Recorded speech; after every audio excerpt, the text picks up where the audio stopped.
Welcome, everyone. It's Career Happy Hour. It's Friday, 3 o'clock Pacific time, and you know what time it is. It's time to facilitate some networking. I'm Andrew Beach. I'm an executive coach. I help professionals communicate their value to find great opportunities faster. That's whether they're working or not. That's through a pragmatic process of branding, planning, and executing a branded networking process that generates results exponentially faster than you would get from online applications. That's my specialty. And today is Career Happy Hour. It's Friday. It's 5 o'clock somewhere, I'm sure.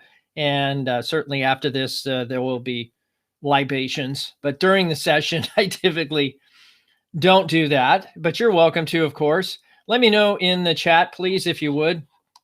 Share with me where you're joining from and whether or not you can hear this audio. I would appreciate that. Of course, you can put any questions you have in the chat as well as your LinkedIn profile. When you put your LinkedIn profile, this is a community that likes to, how would we say it, lubricate the networking process. And by putting your LinkedIn profile in the chat, what you're signaling to everybody here in this tiny little community is that you are interested in networking, engaging in collaboration in some way to help each other. And so that's something I'd really advocate you consider taking advantage of. There are a number of topics top of mind for me this week, not the least of which is that, I know that we had talked about LinkedIn being kind of the place where recruiters and hiring managers hang out. And that many people, yes, thank you, Scott. Yes, it's 5 o'clock in Davenport. Excellent. Davenport, Iowa. That reminds me of Tommy Boy. Anyway, Davenport, Iowa. Anyway, if you haven't seen Tommy Boy, I suggest you go check it out. It's a pretty funny movie. One of my all-time favorites. But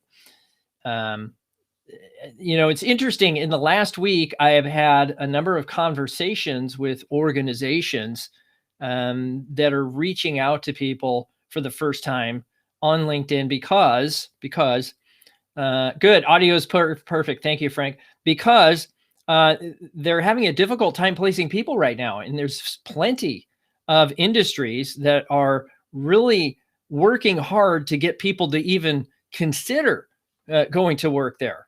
So I think there's been a really big shift, at least in my perception, of how many people are on LinkedIn and using it actively. I think that's the difference here, is that there's so many more people using it actively than there were before. So I think it's still a great place to be. And the challenge we all have as career-seeking professionals, at least the ones that I coach, is how do we stand out? How do we get noticed? And how do we demonstrate to people our competency without appearing to be bragging or demanding, or all the things that might cause somebody to not be interested in you before you've had a chance to even have that conversation. So that's good. Also, by the way, in the description, if you're on LinkedIn, up at the top corner, I think it is. Let me mute this LinkedIn page so we don't get a bunch of noise here. I think it says see more. If you go up to the, top right over there, top right, you should see more. And when you go in there and look at the description for the stream, there is a link to join me live. If you have a burning question or something you'd like to share or some advice, this is an open platform for people to share contacts, connections, information, and advice. So please feel free, if you want, to join me live in this session. That said, I started kind of along this path of sharing, because I get on and I just share the LinkedIn news. And so why don't we go and do that now? I'll go ahead and take a peek here at some of the LinkedIn news and see if it's something that we should pay attention to. So let me go into share mode here and share my screen so we can walk through the news. Of course, if you have any kind of, oh, wow. Looks like we have an issue there with that share screen. So I will stop sharing and we'll try this again. Share. Yeah, that worked a little better. Here we go. Good. Google. How do I get Google? I'm going to Google. What are you going to Google? No, I'm going to Google. You said that, but what are you going to? Why are you going to? If you haven't deduced already, is opening up its first physical retail store in New York City. Interesting. It will be part of Google's Chelsea campus, where customers will be able to buy everything from Fitbits to Pixel phones. I had forgotten that Google had purchased Fitbit. That's interesting. While Google has previously tested small pop-up stores, this is the first dedicated retail space. The Verge suggests Google is taking a page from Apple. Interesting. So they're dipping their toe in the retail. You know, it's funny because there's a lot of retail organizations that are kind of trailing.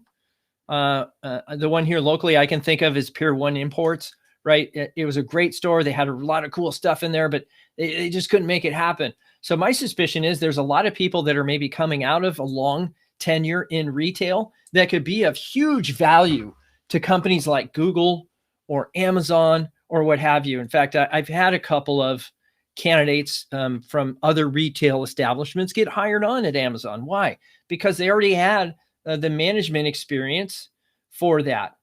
Okay, so what else do we have here that's interesting? COVID winners to become losers. What? That's interesting. The pandemic and the responses to it created clear winners and losers in the economy. With the former often corporate giants that were able to pivot faster than smaller rivals, I did see that a lot, especially in the hiring community, that there were people that were afraid and uncertain and withdrawn and didn't have a lot of, how to have a lot of maybe financial runway to ride a storm like that for about a year. And so the smaller companies, I think, did play, have a disadvantage that way. But I saw a lot of companies take advantage of the situation to staff high quality individuals. Let's see, but what will that advantage last as the pandemic wanes? A report in the Wall Street Journal acknowledges it's impossible to know how consumers will act post-pandemic. Will we be hungry for the social, such as more movie-going, travel, and live sports? Will we continue buying home fitness equipment? Will we favor small brick and mortar businesses over online Amazon orders? I really don't know. I mean, all those are great questions. I think that the idea is you have to constantly, for your customers and for candidates, you have to constantly add value. And if you're not constantly adding value, why are you in business? Therefore, if you're trying to anticipate what consumers are going to do, you have to ask them, and you have to know your consumer better than they know themselves. That's why data, in a lot of ways, is so important to companies like Amazon and Microsoft and Apple, et cetera, is that if they have data, they know that their customers much better than a smaller rival. However, I think I can appreciate the value of seeing people live, and you can too. And that, I think, is going to drive a lot of people's activities. And the one that I've talked about many times here on Career Happy Hour is the fact that companies are giving up their commercial real estate. And so what that's going to create is a corporate culture of distanced, disparate, dispersed, right? All the things that might lead to people feeling like they're not part of a tribe or not part of a community. And companies will continue to look for ways, I believe, to bring people together. And that means even though they have released their commercial space, they're likely to engage in things like buying out a movie theater so all their people can go and have a movie night.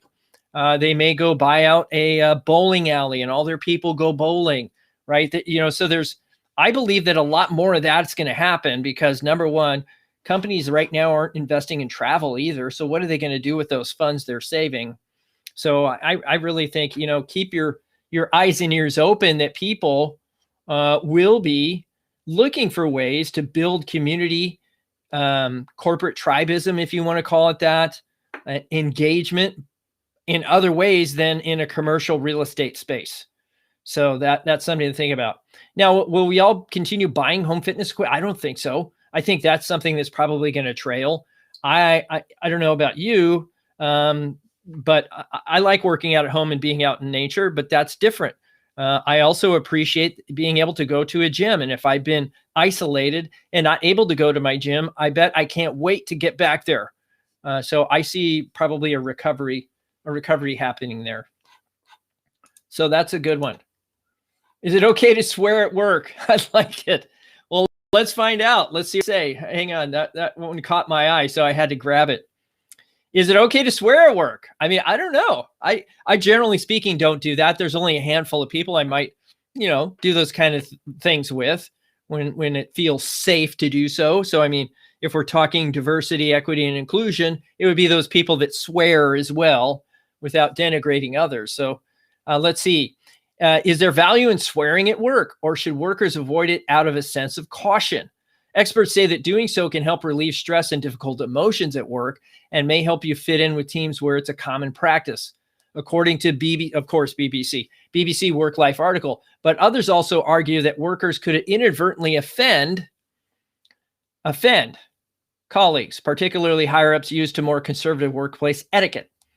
Moreover, research has also found that women and people of color are also seen as more obscene if they swear. Interesting. Well, I think, certainly you have to use your best judgment in using colorful language in the workplace. We can't always presume that doing so is going to be good for us individually, and know that every side of this coin has a positive, each side of this coin has a positive and a negative outcome. And I don't know if it's worth the risk to use colorful language in the workplace. Certainly personally and in circles around your friends and whatnot, that's a different story. I would just use your best judgment. Often, though, the colorful language can indicate a lack of intelligence, because some people haven't studied an alternate verbiage or alternate word to use out of the dictionary. So that's just how I feel about it. So what's next here? Dashing homeowning. Investors dashing homeowning? That's interesting. It's no secret the U.S. housing market is bananas right now. Limited supply mixed with low interest rates and huge demand have helped push housing prices through the roof. But the Wall Street Journal highlights another factor that's fueling the frenzy. Investors, with the help of online platforms, are swooping in and snatching up real estate in small cities. You think that's any different than it was in 2005 and 2006? It doesn't sound any different. The difference is, I don't think you can get an investor loan that doesn't have 20% down. Maybe more, depending on how many loans you have outstanding, your income and your cash flows and whatnot. I mean, now, if those investors are paying cash, even better, they're going to have 100% equity. The difference between 05 and 06 is I could get 100% loans, 100% financing. You can't get that now. So the challenge is, even though these investors are swooping in and hoping to get appreciation, I think the people are going to be harmed is people that rent. So that, anyway. The struggle is real in Allentown, Pennsylvania, where long lines await potential home buyers, and the median home price rose 24% in January from a year earlier. The region no longer offers affordable entry to the middle class. Fascinating. The other side of this is, I wonder what that's going to mean for compensation. Are companies now going to have to increase commensurate? If my housing expenses go up 24% in a year, what does that mean for me as an employee? I think that's something that is really under consideration for a lot of people. Here now I have to sell a home and buy a home, or go rent. Now I'm facing higher costs of living. So I find that fascinating how this might track with income. Anyway, any questions, of course, you can put that in the chat. I'm happy to answer. I'm just sharing some of the LinkedIn news so that we can have something to fill the air as you start thinking of questions you might have about your own individual situation and how you're trying to achieve something either in your company or in your career, or if you're trying to get back to work after a layoff, reduction of force, or reorg. By the way, all the thoughts, perspectives here are my own. They're not those of the companies I may be affiliated with or associated with. Good. Let's see. Global corporate tax, Fed interest toward digital currency. Well, let's talk about the mask debate. I didn't know that there was a debate, but I guess there may be a debate about masks. Let's see the changes the Centers for Disease Control and Prevention made to mask guidelines for vaccinated Americans put the onus on Americans to trust each other. That's great. Word on vaccination status. But for many, wearied by a tumultuous year, trust is in short supply. The New York Times writes, although pandemic-era white lies from friends, family, and colleagues about adherence to lockdowns, quarantine rules, or vaccine eligibility rules were often ignored or overlooked. The new masking guidelines are inviting skepticism as less than half of American adults are fully vaccinated. Yeah, so I mean, I don't know. Wear a mask, don't wear a mask. I think we're a land of freedom and opportunity. And if you want to wear a mask, wear a mask. If you don't, then don't. And if there's organizations that have a policy around it, it's their business to do so for their workers. But I don't know that that's really a debate. So I don't know what your 2 cents are on that. Is it okay? Let's see. Office getting saved. WeWork. Who did not see this coming? Who did not see it coming that WeWork would have monumental losses? Anyway, WeWork lost close to $2.1 billion in its first quarter, announced the beleaguered co-working space company this week. The huge loss was mostly attributed to the effects of the coronavirus pandemic and a settlement with the ousted co-founder Adam Neumann. I think he got a golden parachute, if I remember, reported Bloomberg, citing an anonymous source. WeWork's plan to soon go public by merging with a special purpose acquisition company, or SPAC, is similar to its earlier plan when its IPO imploded in 2019. The SoftBank-backed company said it was seeing business recover as more people return to offices as pandemic-related restrictions lift. Yeah, I mean, I would be bullish on WeWork if they didn't have so much debt. I think they just went too far too fast. It was a great idea and a good concept, and they acquired Meetup. So I think one of the assets that's intriguing to me about WeWork is that they own Meetup. And what better way to get people to come to your space and pay for it than to have a program that helps you schedule things and find space and make it happen. So that's certainly something to think about there. I would be bullish on WeWork for one simple reason. In the long term, these companies have released their commercial real estate. They may never go back to having space that they own. And that means that they may have these flexible working arrangements or create strategic partnerships with companies like WeWork or Regus or others that are in that space that offer these kind of executive arrangements, short-term executive suites, that sort of thing, office space that they don't own, but they can leverage. So, I mean, if somebody could get in there at WeWork and actually start writing some of those strategic partnership contracts with larger organizations that are releasing their real estate, I think that'd be a great way to go. Maybe even partner with commercial real estate firms who are losing companies. They could shift these people over to these flexible working arrangements and build joint ventures that way. Anyway, I could see a lot of potential. I just don't know, WeWork, their burn rate, 2.1 billion a year is just too rich, I think, for any IPO or SPAC that might be out there. That's just me. Good. By the way, if you have any questions, go ahead and put those in the chat. And if you want to come on live, ask me any questions you like about career coaching, resume, LinkedIn, networking, that sort of thing. I'm happy to answer.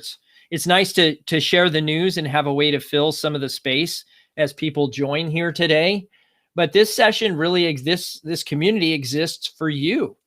And it's helpful to me if I have an opportunity to help you. So that's either through questions in the chat or by coming on live by clicking in the description wherever you're joining from, whether that's LinkedIn, Periscope, YouTube, or Facebook. I'm happy to bring you on live and answer any questions that you might have. Also, if you have a quick sec, why don't you go ahead and maybe we could get more people interested in this community that's here to serve each other and lubricate the networking process. You could share this out with your networks. There's literally right below, I think it's, it's over here. Anyway, down there, there's a little share link, and you could share this out with your network saying, hey, there's a career happy hour, there's free career coaching, and there's an opportunity for us to get support outside of doing stuff on our own. So if that's something you could do, that would be grateful to me to get more people involved, engaged in this program. Good. Any questions? Put those in the chat. Happy to answer. Oh, looks like I'm. Well, let's do this. Let's go ahead and stop the screen share. I was just seeing if there's any things in the chat here that I could take advantage of.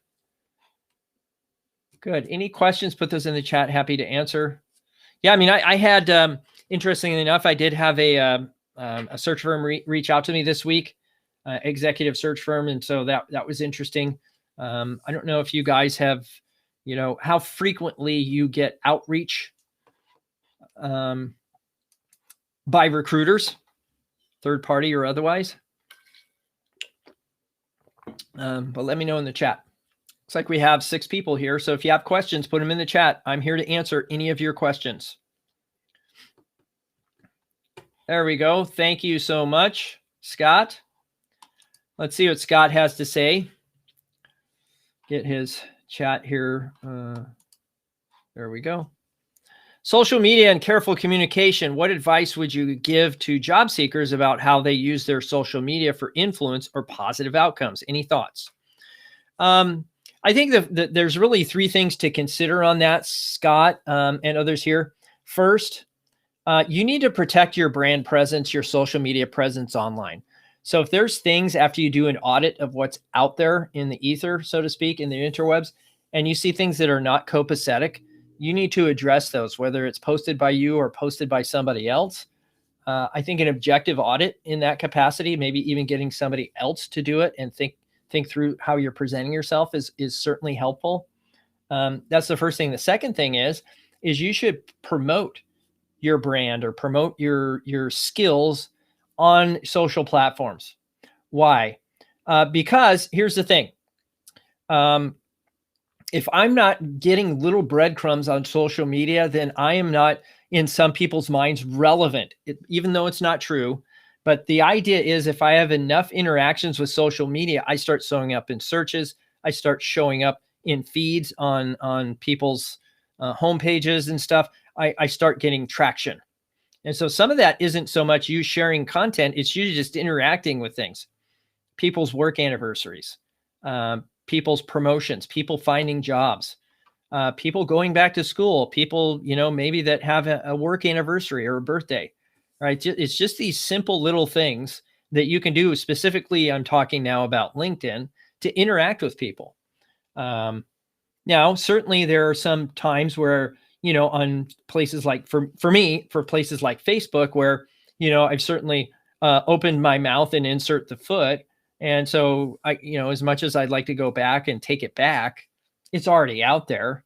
But that's something to think about, is evaluate these things and maybe pull down posts that you think are compromising your principles or compromising your perception in the marketplace. That's the second thing. The third thing is to perfect. And perfecting a brand means doing things like we're doing right here. And so I'm presenting here, yes, to be a resource and a tool and a support mechanism for this community, but I'm also here because it creates a brand presence for me that I can then use to showcase my capabilities in training and consulting and coaching and different things. I now have these little retained breadcrumbs across the different platforms I'm on. In this case, the live streams are on LinkedIn, YouTube, Periscope, and Facebook. So if people are finding me on those platforms, it's likely going to work to my benefit in whatever I'm trying to accomplish in getting new clients or getting new opportunities for work or strategic projects. I mean, there's a lot of things that could come out of doing that.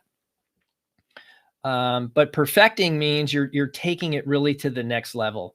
And you're asking people not only to see your stuff, but you're maybe even reaching out to people and having conversation. Because we know the number one way to find work today is through the networking. Good. Tiana, thank you for the question. This is a good one. Should the LinkedIn profile be detailed as your resume? It should be more detailed than your resume. LinkedIn is so much bigger than your resume. It allows you to share more texture about who you are really. So the resume is very, in the context of things, is very limiting.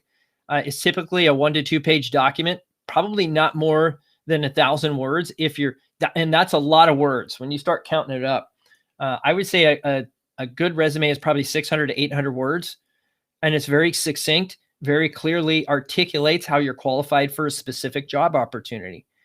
And you're going to likely adjust that resume each time you make an application in some way, judging what are they looking for and what skills do I need to be known for, and how do I tailor that on my resume. So the resume is something that's used for a different purpose. The LinkedIn profile, on the other hand, so let's just give one example. The summary section on a resume is probably only, 50 words or less. It's not a lot. However, the about section, or what used to be called the summary on LinkedIn, is 2,600 characters. If you equate that to words, that's probably 1,500 words, I would guess, or 1,000. The about section could be longer than your resume. And that means you have a lot of space there to share content, to share expertise, to put it in a way that's easily consumed. So yes, to me, the LinkedIn profile should be more detailed than your resume by a long shot. So by a long shot. Good. Thank you for that question, by the way. Let's see. Any other questions out there? Happy to answer. Let's see. I'm just looking in the chat here on LinkedIn, because sometimes it looks different than Restream.